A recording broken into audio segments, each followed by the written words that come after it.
Continuamos con el doctor Borea. Doctor, en este tema del retorno a la bicameralidad, ¿por qué razón cree usted que los gobiernos, desde la transición democrática, prácticamente 3 gobiernos, no han tenido éxito en esta reforma? O sea, desde el Parlamento se plantea, desde las fuerzas políticas se plantea la reforma. La mayoría de constitucionalistas están de acuerdo con un Parlamento bicameral, pero parece que no hay sintonía, la población no... ¿Qué es lo que pasa? Hay una trampa que se estableció en este documento de 1993 y es que se le da 1/3 de votos de ventaja a la propuesta de la dictadura, porque tú para vencer la decisión que ellos tomaron necesitas tener 80 votos, eso quiere decir que ellos parten de todas maneras con 40 de ventaja, ¿no? Entonces basta con que tengan 41 votos, aunque tú tengas 79, como pasó cuando se planteó en la época de Amprimo, precisamente, que es mi amigo, pero que en este caso está equivocado, la reforma bicameral. Entonces ganó, sacó mucho más votos la reforma, pero no pudo establecerse por la ventaja que la dictadura le había dado. Entonces ahí hay una fórmula que es modificar para este caso el tema de las mayorías, ¿no es así? Y luego proceder a la reforma. Esa es ese es uno de los caminos pero que se puede usar. Y no solamente para eso, sino en general para acomodar el tema constitucional al, digamos, sacarle todas esas pesadeces que la dictadura impuso en el texto de 1993, ¿no? Y en esta actual coyuntura, ya estamos prácticamente a puertas del cambio de gobierno y de un nuevo Congreso, ¿considera usted necesario plantear nuevamente la discusión? Mira, hay que tomar el tema con tranquilidad. O sea, la discusión constitucional siempre tiene que ser producto de una reflexión serena.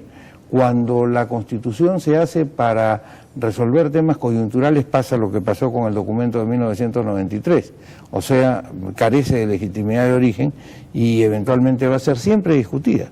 O sea, ese es un tema que no va a tener pacífica doctrina, vamos a decirlo de alguna manera. Todos los constitucionalistas, como tú sabes muy bien, conocen cuáles son los grandes vacíos y los grandes defectos de ese tema. Peter Haberle, uno de los grandes profesores de Derecho Constitucional, dice que la Constitución no solamente es ratio, no solamente es razón, sino la Constitución es emotio, es emoción. Entonces, ¿qué emoción puede haber en un país democrático en obedecer las normas planteadas por una dictadura? Ninguna. Entonces, hay que entender que la legitimidad obliga precisamente a resolver estos temas y creo que se hizo un buen trabajo en el Congreso que acompañó al presidente Toledo entre el 2001 y el 2006 en un esfuerzo conjunto que hicieron Henry Piz y Carlos Ferrero con Jorge del Castillo respecto a una propuesta de reforma, como se hizo también en la Comisión de Bases que conformó Valentín Paniagua en las postrimerías de su gobierno de transición. Que es un proyecto que integra casi toda la tradición constitucional peruana. Así es. Es un proyecto terminado realmente, ¿no? O sea, terminado. Eso debería retomarse. Así es, realmente es muy bueno, creo que serviría de base para una discusión y no hay que asustarse de una discusión constitucional, al contrario.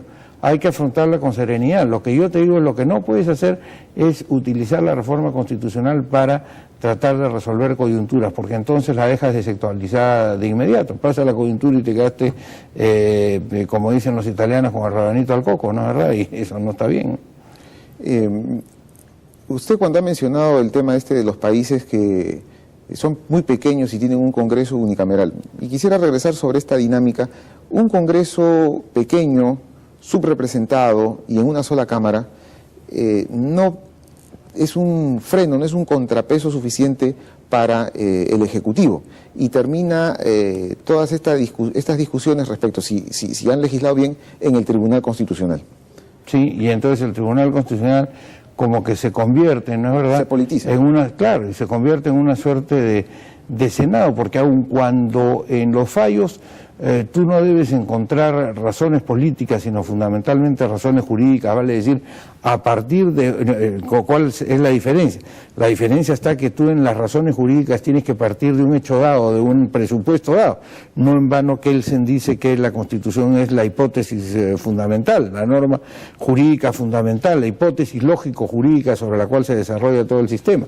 Y sobre esa tiene que discurrir el Tribunal Constitucional.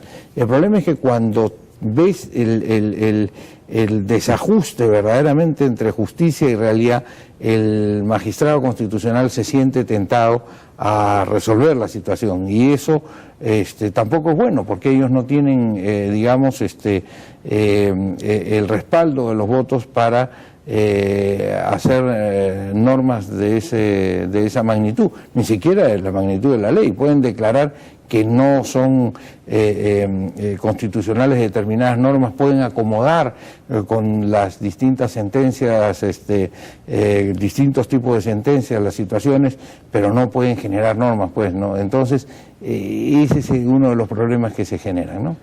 Otro aspecto importante en el bicameralismo y en el parlamentarismo, en realidad, es el de si existe o no, o si debe existir un cuerpo de profesionales, de asesores permanentes. Hay mucha inestabilidad en nuestros congresos en los últimos años. ¿Cómo ve usted este fenómeno? ¿Debe existir una carrera? ¿No existe? Podría existir una carrera de apoyo parlamentario, pero el problema de una carrera de apoyo parlamentario es que los congresos o los congresistas que entran tratan de poner su huella y en consecuencia poner a sus propios asesores. Yo creo que lo que hay que hacer es que, digamos, haya una base común, pero que en cada quinquenio se contrate digamos, a gente que es de muy alta calidad, y eso no lo puedes conseguir cuando tienes remuneraciones muy bajas, y lamentablemente lo que sucedió en este gobierno, que rebaja las remuneraciones o que rebajó las remuneraciones de los funcionarios estatales, impide que jóvenes, por ejemplo, brillantes que pueden haber descollado en las universidades, vayan al Parlamento, porque naturalmente cualquier estudio de abogado les va a pagar bastante más que eso. Ahora, no obstante que el servicio público en el Parlamento es fascinante, claro, si ven la cosa a largo plazo van a perder esa posibilidad. Ese es el daño que se le hace al Perú cuando se gobierna con demagogia, ¿ves? Y en otro aspecto, el del procedimiento legislativo. En el Perú hemos tenido un índice muy alto de inconstitucionalidad de las leyes debido a que ahora sí está funcionando el Tribunal Constitucional. Pero eso también tiene que ver con que se trate de un Congreso unicameral, ¿cree usted? Bueno, es evidente que no ha habido todavía congresos de gran calidad después del golpe de Estado, ¿no, verdad?, del año 92. Poco a poco se está mejorando. Yo creo que este Congreso que está ingresando ahora es un Congreso bastante mejor, tiene figuras interesantes, tiene personajes que pueden dar la talla y pueden marcar una pauta de calidad. Ojalá que así sea, yo hago votos porque así sea, y porque quienes representan a los pueblos hagan siempre un esfuerzo por no solamente ser notorios, sino, como decía Roberto Ramírez del Villar, ser notables. Hay una diferencia entre ser notorio y ser notable. Roberto Ramírez del Villar era notorio, en un parlamento que se para era notable, un parlamentario que se para en un escaño y da de zapatazos es notorio.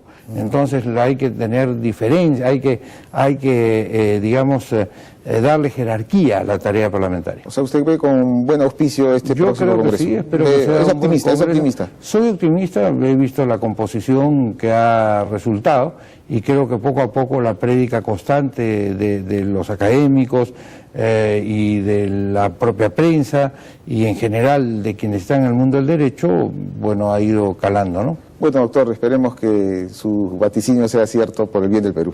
Muchas gracias, Paco, y felicitaciones por el programa. Gracias, doctor Borea. Bien, amigos, este fue nuestro programa dedicado al Poder Legislativo. Y la próxima semana tendremos un interesante programa sobre el Estado y la Nación, con motivo de las fiestas patrias. Y bien, este ha sido el final, y como siempre, no se olviden a escribirnos a tus-derechos@tvperú.gov.p, o también seguirnos en nuestro Facebook, Tus Derechos-TV Perú. Y como siempre, todos los sábados a las 11 de la mañana por TV Perú, mucho más que ver.